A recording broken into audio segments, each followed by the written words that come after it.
In the Gospel according to John, chapter 12, we read, "Then a voice came from heaven, I have glorified it and will glorify it again.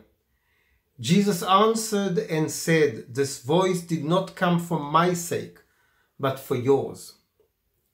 A heavenly or prophetic voice is a well-known phenomenon which appears frequently in the Jewish rabbinic literature and tradition.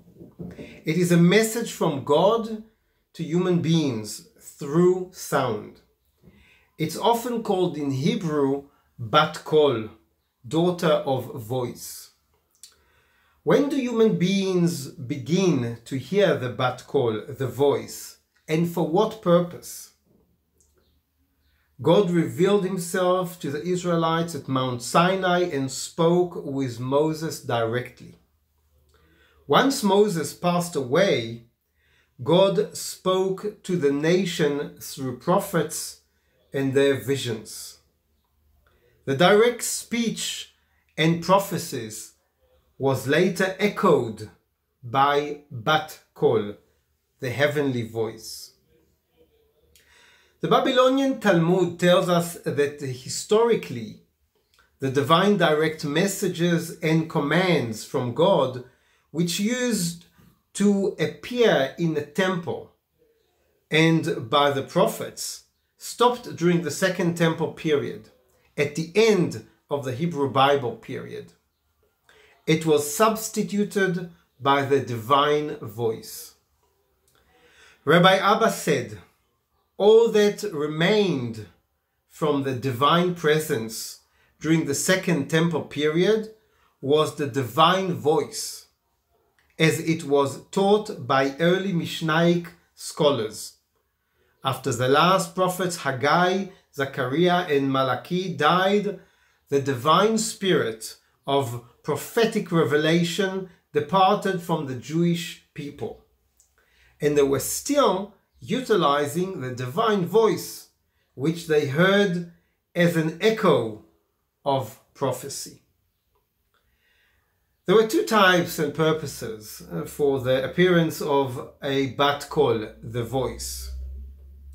One purpose, the more common one, was to indicate a moral message. For example, to educate how important is the study of Torah.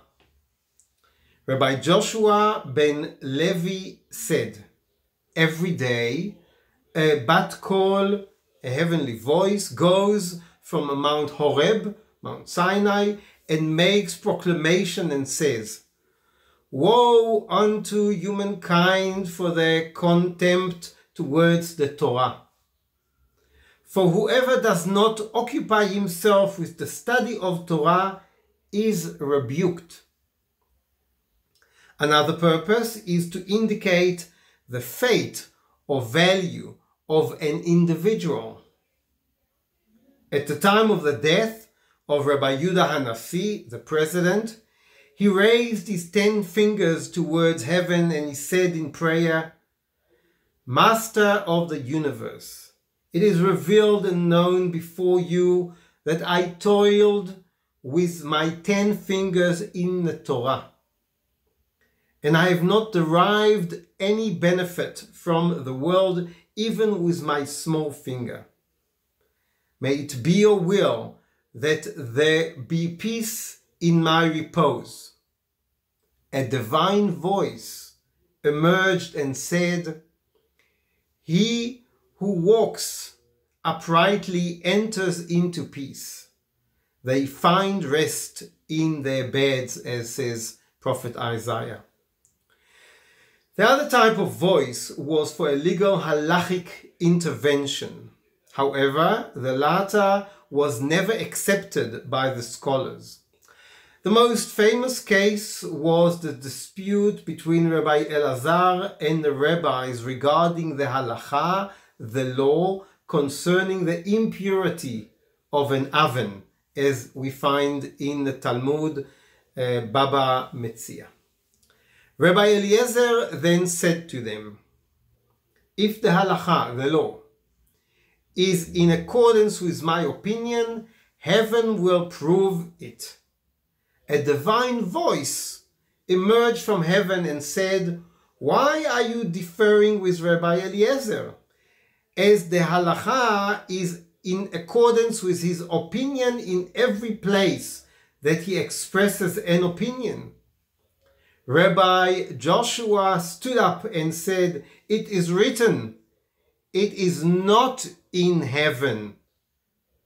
Rabbi Yirmiyah says, "Since the Torah was already given at Mount Sinai, we do not uphold a divine voice, as it was already written on Mount Sinai in the Torah. Do not be the follower of the majority to do evil." Since the majority of rabbis disagreed with Rabbi Eliezer's opinion, the halacha is not ruled in accordance with his opinion. The Talmud concludes the story of the dispute with an astonishing reaction of God Almighty himself, which was delivered by Elijah the prophet. Years after, Rabbi Natan encountered Elijah the prophet and said to him, "What did God, the Holy One, blessed be He, do at the time when Rabbi Joshua issued his declaration?" Elijah said to him, "The Holy One, blessed be He, smiled and said, 'My children have triumphed over me. My children have triumphed over me.'"